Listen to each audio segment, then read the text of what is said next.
Olá pessoal, professor Luiz Lima, e hoje nós vamos falar sobre o tema arquivamento do inquérito policial. Reparem vocês que esse tema, com recentes cobranças na prova da OAB, tá?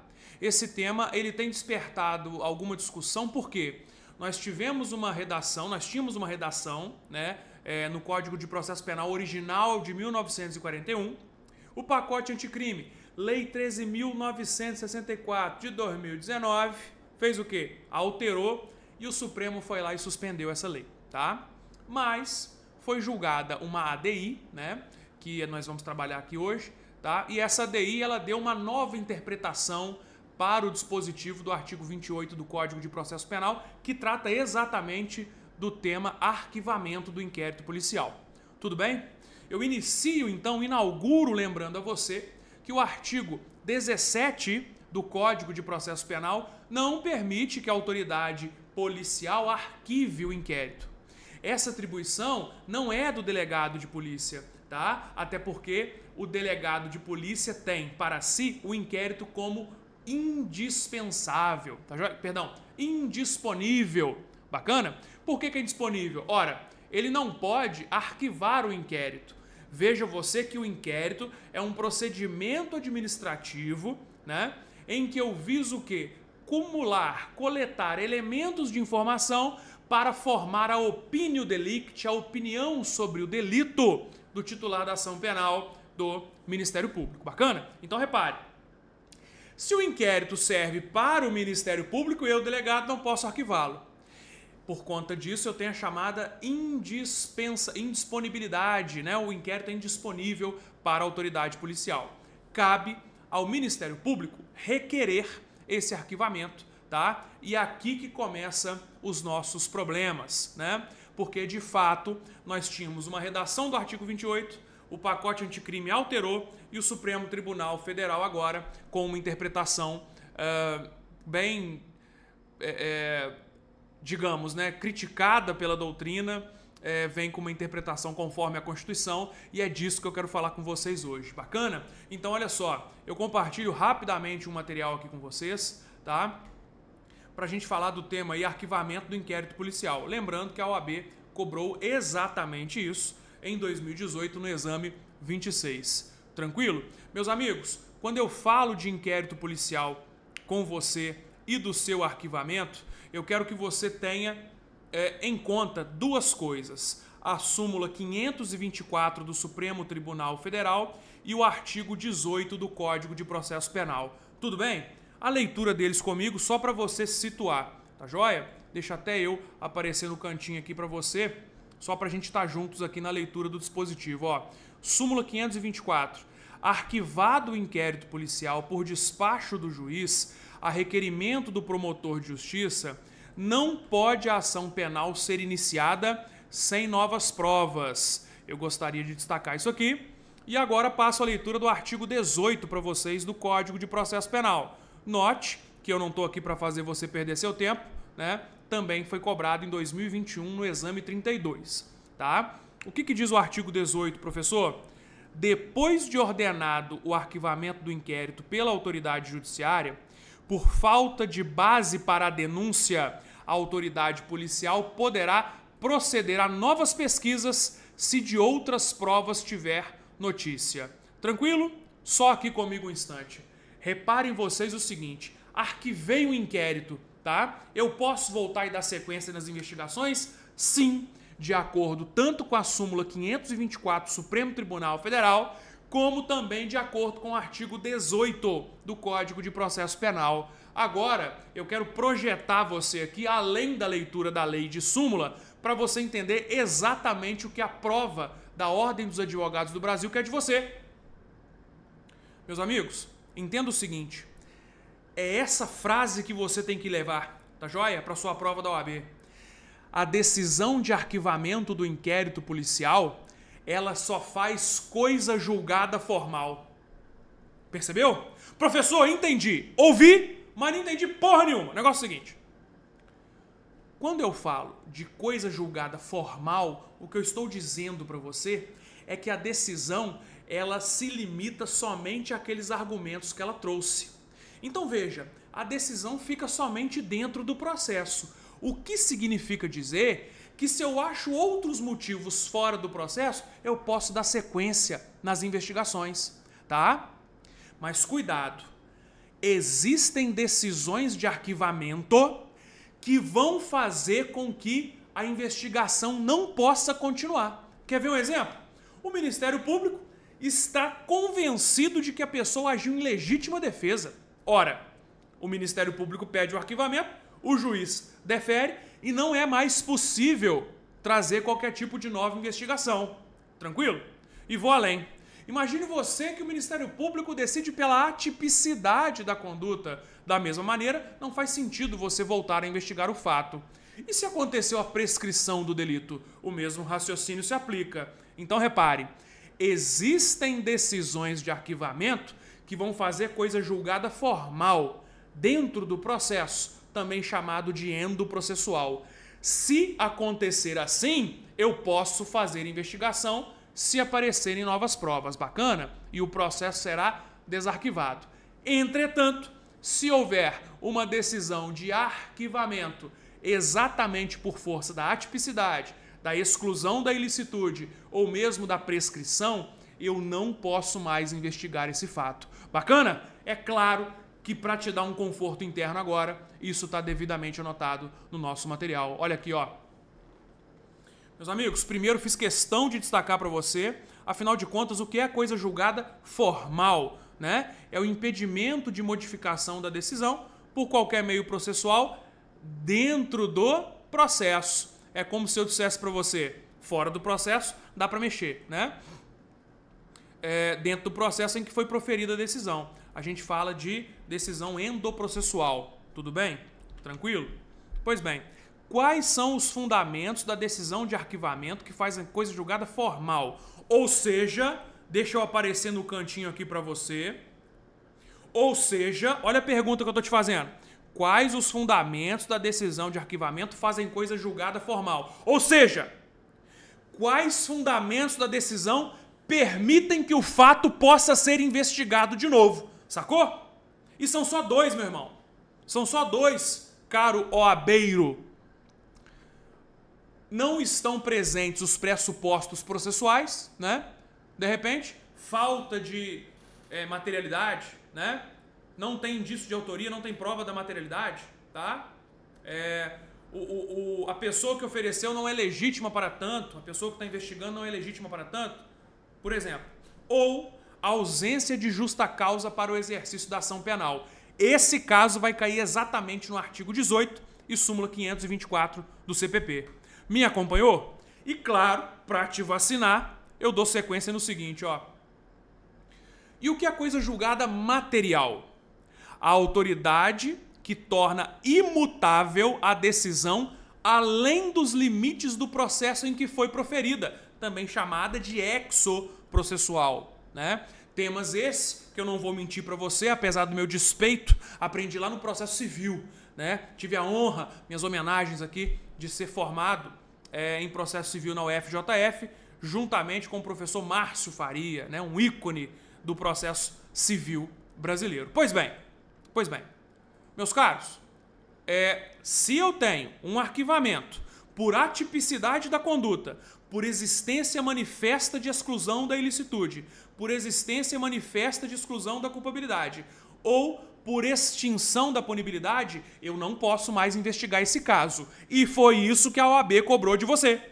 Bacana? Então entenda isso, assimile isso, para você não errar mais esse tipo de questão. Tranquilo?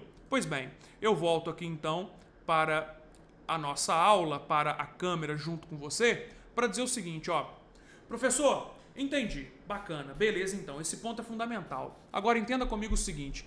Veja como era, antes do pacote anticrime, a redação do artigo 28 do Código de Processo Penal, que trata exatamente do arquivamento do inquérito. Ó, na tela comigo, meus amigos. Se o órgão do Ministério Público, ao invés de apresentar a denúncia, requerer o arquivamento do inquérito policial ou de qualquer peça de informação, o juiz, no caso de considerar improcedentes as razões invocadas, fará remessa do inquérito ou peças de informação ao procurador-geral, entenda, ao chefe do promotor, né? E este poderá agir de 3 maneiras, te antecipo: oferecer denúncia, designar outro membro do Ministério Público para oferecer ou insistir no pedido de arquivamento, ao qual só então estará o juiz obrigado a atender. Tranquilo? Ah, não coloquei o material para você. Olha que vacilão, né? Olha que vacilão. Só o material aqui, ó, aparecendo no cantinho. Olha aqui o disposto no artigo 28. Tá? Tá aqui tudo que eu acabei de ler para vocês. Então veja, se o Ministério Público, ao invés de apresentar a denúncia, pedir o arquivamento e o juiz não concordar, o procurador-geral vai ter 3 alternativas. Veja, ó, oferecer denúncia, tranquilo? Oferecer denúncia, designar outro órgão do Ministério Público para oferecer ou insistir no pedido de arquivamento, beleza? Isso era a antiga redação do CPP. Agora sim, só comigo aqui. Reparem vocês que eu tinha uma quebra da plena imparcialidade do magistrado, que antecipadamente se imiscuía, quer dizer, se misturava com a função de acusar. Aquele que é responsável por acusar vem e fala assim, ó, vou pedir arquivamento. O juiz falava assim, estranho, não concordo com as razões invocadas, né? Ora, o que esse juiz vai fazer, meus amigos, era mandar o processo para o chefe do Ministério Público. E de lá, 3 opções. Ou o chefe do Ministério Público, ele mesmo oferece a denúncia que o Ministério Público lá de baixo não quis oferecer, ou ele aponta outro membro do Ministério Público para tal, ou então o que ele faz? Ele insiste no arquivamento, né? Eram essas 3 possibilidades. Só que aqui eu estou misturando a função de acusar com a função de julgar, não é verdade? O juiz nitidamente entrava numa seara que não lhe era própria, até porque nós temos dentro da 13.964 o artigo 3º-A, né, trazido no Código de Processo Penal, que, além de qualquer dúvida, para além de qualquer dúvida, colocou o sistema acusatório dentro do processo penal brasileiro. Muito embora a nossa Constituição já deixe isso claro por força do artigo 129, inciso 1, da sua descrição. Tá? Então, repare. O artigo 28, ele era indigesto para a doutrina como um todo, porque misturava a função do magistrado com a função do Ministério Público. Aí, meus amigos, veio o pacote anticrime e trouxe uma nova redação. Vejamos, qual é essa nova redação do artigo 28? Coloquei o material para vocês aqui. Vejamos, ó, nova redação do artigo 28. Ordenado o arquivamento do inquérito ou de qualquer elemento informativo da mesma natureza, o órgão do Ministério Público comunicará à vítima, ao investigado e à autoridade policial e encaminhará os autos para instância de revisão ministerial para fins de homologação na forma da lei. Bacana? Volta comigo só um instante. O que trouxe a nova redação do artigo 28? Bem intencionada, creio eu. Ela tirou o juiz da jogada, percebeu? O juiz não vai mais se misturar na atuação do ente ministerial, né? E nesse sentido, de acordo com o artigo 129, inciso 1 da Constituição, que firmou o sistema acusatório aqui no Brasil, afinal de contas, o Ministério Público é o titular da ação penal. Titular, né? É dele a prerrogativa. Não é de juiz, irmão. Não é de juiz, evidentemente. O que foi feito aqui? Repare. Eu tenho um novo artigo 28 que excluiu a participação do juiz.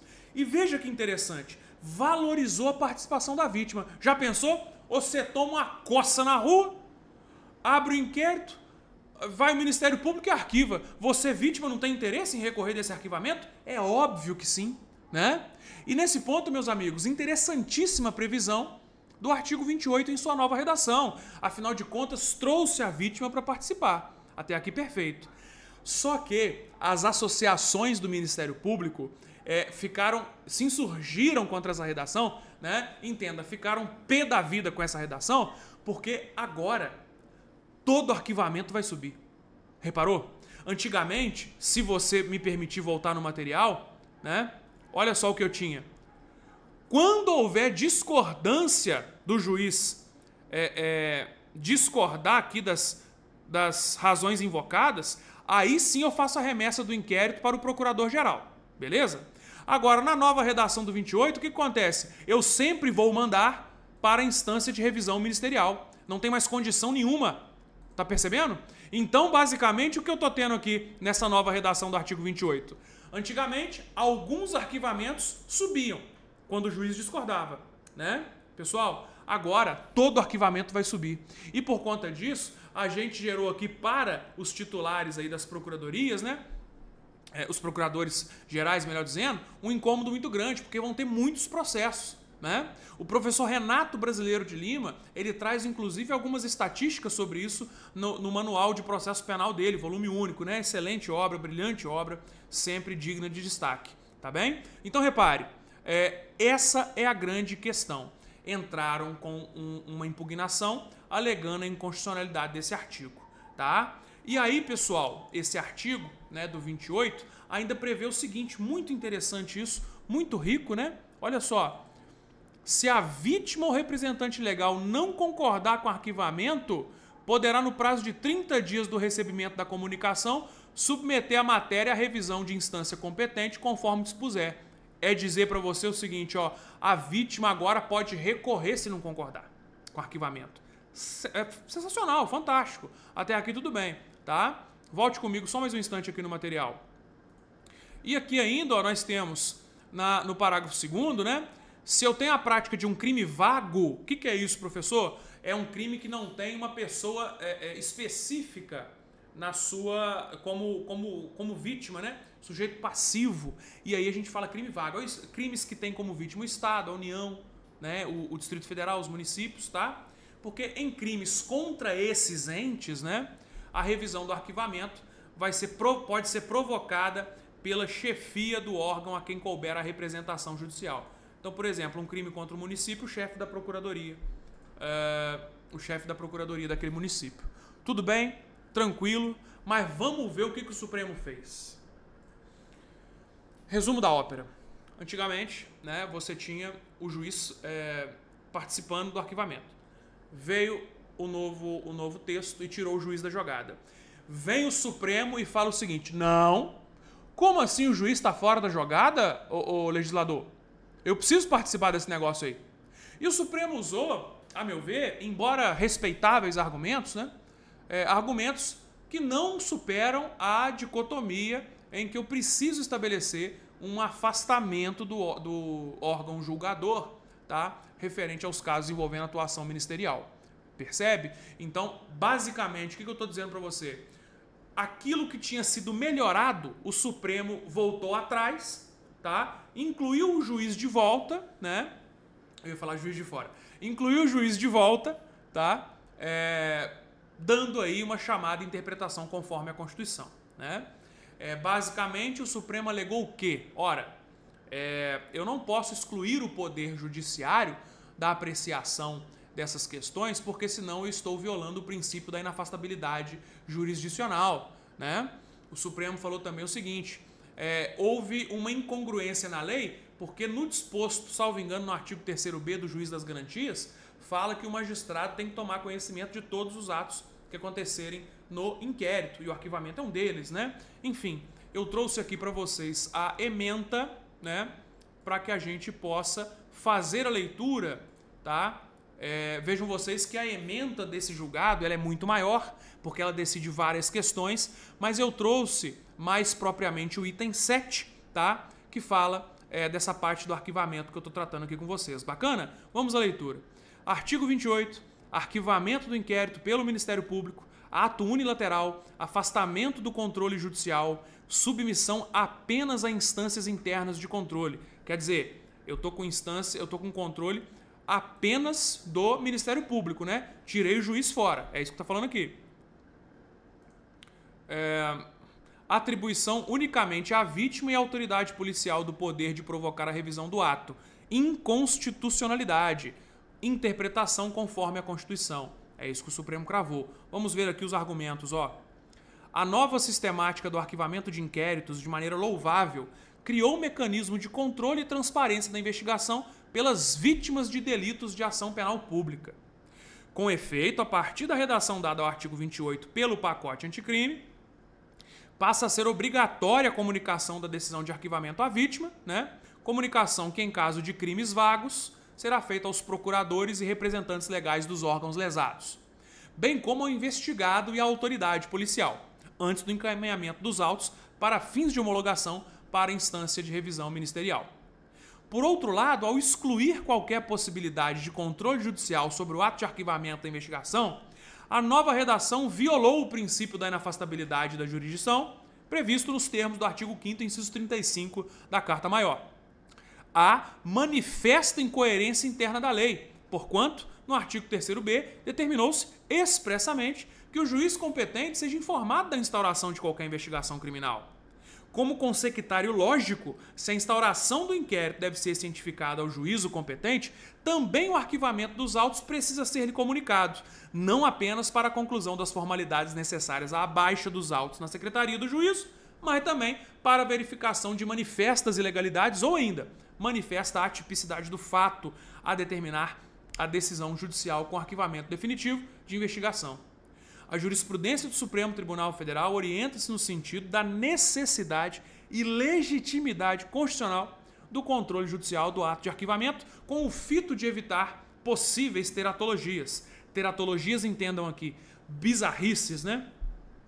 Decisões absurdas, estapafúrdias e por aí vai.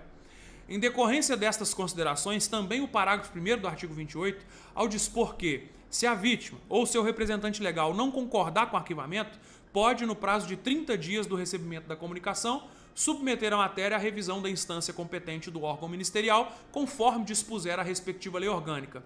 Deve ser interpretado de modo a integrar a autoridade judiciária competente, quer dizer, o juiz, entre as habilitadas a submeter a matéria à revisão do arquivamento pela instância competente.